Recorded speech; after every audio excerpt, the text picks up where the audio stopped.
मन्नू से मनोहर लाल का सफर इन्हीं गली कूचों से होकर गुजरा है। कोई उन्हें किस्मत का धनी कहें या फिर पैराशूट से उतरा हुआ मुख्यमंत्री, लेकिन इन पगडंडियों से लेकर कबीर कुटिया तक का सफर इस बात का गवाह है कि उन्होंने कितनी जद्दोजहद के बाद ये मुकाम पाया है। नमस्कार, मैं अनुज नरवाल रोहतकी और अपने स्पेशल प्रोग्राम एक नेता की कहानी में आज बात करूंगा हरियाणा के मुख्यमंत्री मनोहर लाल खट्टर की।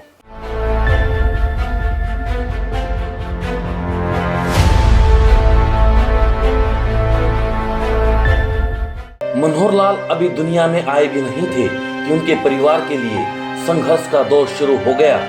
बात 1947 की है, जब हिंदुस्तान दो हिस्सों में तकसीम हो गया था। अब खट्टर परिवार के सामने दो ही विकल्प बचे थे, भारत या फिर पाकिस्तान। परिवार ने पाकिस्तान के हिस्से में आए झंग जिले को छोड़कर भारत आने का फैसला लिया। शुरुआती दिनों में खट्टर परिवार हरियाणा सूबे के रोहतक जिले के निंदाना गांव में बस गया, लेकिन उनके आगे अब संकट रोजगार था।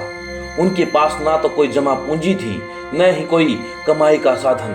पिता हरबंस लाल और दादा भगवान दास मजदूरी कर जैसे तैसे गुजारा करने लगे। इस दौरान उन्होंने कुछ पैसे जोड़कर निंदाना गांव में ही किरियाने की दुकान खोल ली। 5 मई 1954 को जन्मे मनोहर परिवार के लिए लक्की साबित हुए। उसी दौरान परिवार को रोहतक जिले के मदीना गांव में जमीन अलॉट हो गई, लेकिन परिवार ने रोहतक से 8 किलोमीटर दूर बनियानी गांव में बसने का फैसला लिया और मदीना की जमीन को बेचकर यहीं पर जमीन खरीद ली। ये साल था 1958। पिता खेती बाड़ी कर परिवार का पालन पोषण करने में जुट गए।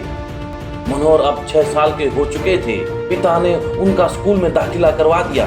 7 भाई बहनों में सबसे बड़े होने के नाते मनोहर लाल के ऊपर ज्यादा जिम्मेवारी थी। होश संभालते ही वे खेती के काम में पिता का सहयोग करने लगे। मनोहर लाल खेतों का काम भी काफी मेहनत से करते थे। स्कूल जाने से पहले रोज तड़के 4 बजे उठकर खेतों में जाना और सब्जियां तोड़कर अपनी साइकिल पर मंडी पहुंचाना उनका रोज का काम था। हाँ, बचपन खेती बाड़ी करे आ रहे जी। हाँ, बहुत काम किया उन्होंने भी। हाँ, सब्जी का एक खेत के का बड़ा बहुत काम किया उन्होंने। उन मेहनती थे, लगे रहते थे, पढ़ाई में भी अच्छे थे। इनके पिताजी बहुत मेहनती और परिश्रमी आदमी थे। हल बाया करते, ट्रैक्टर बाया करते, खेती बाड़ी कराया करते जी। ये भी करवा करता जी, हम पढ़ा करते जिसे बच्चे करवा कर काम खेती बाड़ी में हाथ बटाता था। ये मुश्किलें जरूर हैं मगर ठहरा नहीं हूं मैं, मंजिल से जरा कह दो अभी पहुंचा नहीं हूं मैं। कुल मिलाकर तमाम मुश्किलात के बावजूद मनोहर ने 10वीं पास कर ली। इतनी पढ़ाई करने वाले परिवार के वो पहले सदस्य बने। इसके बाद उन्होंने डॉक्टर बनने का फैसला किया, लेकिन परिवार के माली हालात इसके आड़े आ रहे थे। पिता हरबंस लाल चाहते थे कि मनोहर लाल पढ़ाई छोड़ दे और खेती बाड़ी पर ध्यान दे, लेकिन मनोहर लाल पढ़ना चाहते थे। इसलिए मां शांति देवी से पैसे लेकर उन्होंने रोहतक के गवर्नमेंट कॉलेज में दाखिला ले लिया और मेडिकल की पढ़ाई शुरू कर दी। इसके बाद मेडिकल प्रवेश परीक्षा की तैयारी करने के लिए मनोहर लाल अपने रिश्तेदारों के पास दिल्ली पहुंच गए, जहां अपने गुजारे और पढ़ाई के खर्च के लिए वे बच्चों को ट्यूशन पढ़ाने लगे। इस दौरान उन्होंने परिवार के रुपए उधार लेकर सदर बाजार में कपड़े बेचने का काम भी शुरू कर दिया। दुकान से मुनाफा कमाकर न केवल उन्होंने परिवार से उधार लिए पैसे लौटा दिए, बल्कि छोटी बहन की शादी भी कर दी। हाँ, इन सब के बीच उनका डॉक्टर बनने का सपना कहीं पीछे छूट गया। पहली से लेकर 5वीं क्लास तक तो यहाँ बनियानी में पढ़े थे, फिर 6ठी से 10वीं तक बाली पढ़े थे। फिर हमने दोनों ने जो से गवर्नमेंट कॉलेज रोहतक एडमिशन लिया है। इनका डॉक्टर बनने का विचार था। इंटेलिजेंट बहुत थे, अच्छे थे।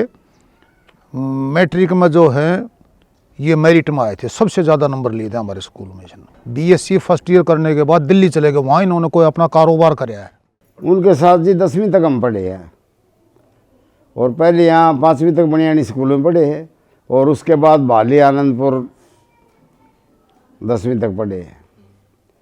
और बचपन से ही बहुत ठीक हिसाब से थे वो और क्लास में भी बहुत होशियार थे और उनका नेचर बड़ा अच्छा था जी। सब बच्चों के साथ मिलजुल के रहते थे, बहुत बढ़िया नेचर था उनका। बचपन में उनको मन्नू बोलते थे। 25-26 वर्ष की उम्र होने पर परिवार के लोग मनोहर लाल पर शादी करने का दबाव बनाने लगे, लेकिन उन्होंने देश की सेवा करने की बात कहते हुए शादी करने से इनकार कर दिया। 1977 में स्वयंसेवक के रूप में मनोहर लाल आरएसएस से जुड़ गए। 1979 में उन्होंने इलाहाबाद में हुए विश्व हिंदू परिषद के समागम में जाने का मौका मिला, जहां वे अनेक संतों और संघ के प्रचारकों से मिले। वर्ष 1980 में मनोहर लाल ने आजीवन आरएसएस से जुड़ने और शादी न करने का फैसला अपने परिवार को सुना दिया। उनके इस फैसले का परिवार में काफी विरोध भी हुआ, लेकिन उन्होंने अपना फैसला नहीं बदला। आरएसएस के प्रचारक के रूप में मनोहर लाल ने हरियाणा के अलग अलग हिस्सों में जाकर खूब मेहनत के साथ काम किया। इतना ही नहीं, देश के किसी हिस्से में आपदा होने पर वे तुरंत अपनी टीम के साथ मदद के लिए पहुंच जाते। उनकी मेहनत और आम जन के साथ उनके लगाव को देखते हुए आरएसएस ने उन्हें सक्रिय राजनीति के क्षेत्र में मौका देने का फैसला किया।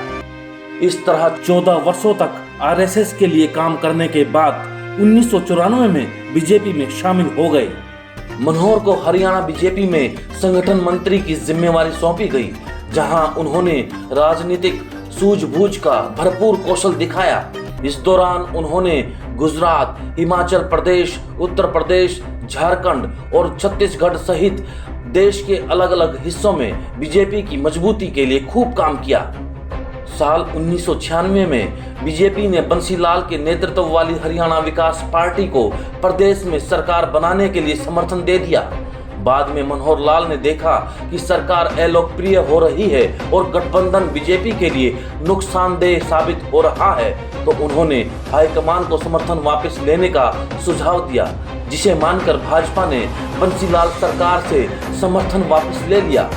इसके बाद बीजेपी ने ओम प्रकाश चौटाला की सरकार को बाहर से समर्थन दे दिया।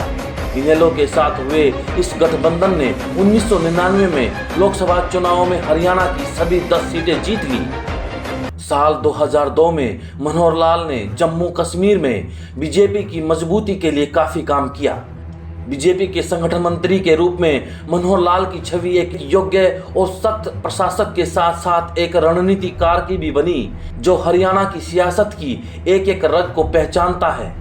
क्षेत्रीय संगठन मंत्री रहे हों या अंत्योदय योजना के संयोजक रहे हों, और जिसके भी साथ उन्होंने काम किया, वो आज भी माननीय मनोहर लाल जी के कार्य को सराहना करते हैं और वो कार्यकर्ता को हमेशा अपने दिल में रखते हैं। और जब भी मिलते हैं बड़ी मजबूती के साथ एक उनका जो बोलने का मिलने का जो एक तरीका रहता है, तो उसे कार्यकर्ता को बड़ा अच्छा लगता है। और आज भी वो कुछ न कुछ नया करने की हमेशा सोचते हैं। जिस प्रकार से हरियाणा बीजेपी को हाईटेक करने का जो काम माननीय मनोहर लाल जी ने उठाया था, आज वो चाहे वो शक्ति केंद्र प्रमुख और आज तो पन्ना प्रमुख तक हम पहुंच गए हैं, तो इसमें काफ़ी श्रेय मनोहर लाल जी को ही जाता है, जो हरियाणा बीजेपी को हरियाणा में उन्होंने मजबूत करने का काम किया। उनकी इन खासियतों को देखते हुए नरेंद्र मोदी ने मनोहर लाल को गुजरात के कच्छ जिले में चुनाव प्रबंधन के लिए बुलाया, जहां बीजेपी को 6 में से 3 सीटें मिली। 2014 में लोकसभा चुनाव में मनोहर लाल को नरेंद्र मोदी ने वाराणसी के 50 वार्डों का प्रभारी बनाया था। मनोहर लाल की ऐसी तमाम उपलब्धियों को देखते हुए आखिरकार पार्टी ने उन्हें हरियाणा सूबे की बागडोर सौंप दी। पिछले 9 सालों से, यानी कि हरियाणा की कमान संभालने के बाद, वे हरियाणा सूबे के आखिरी छोर पर खड़े व्यक्ति तक उसका हक पहुंचाने में लगे हैं। हरियाणा के मुख्यमंत्री बनने के बाद मनोहर लाल खट्टर का जीवन सार्वजनिक है, सो ज्यादा बताने की जरूरत नहीं है। ऐसे में डॉक्टर बशीर बदर का एक शेर के साथ में लूंगा आपसे विदा। उन्होंने कहा था कि हम तो दरिया हैं, हमें अपना हुनर मालूम है, जिधर भी चल पड़ेंगे रास्ता हो जाएगा। फिर मिलता हूं किसी एक नेता की कहानी के साथ। नमस्कार।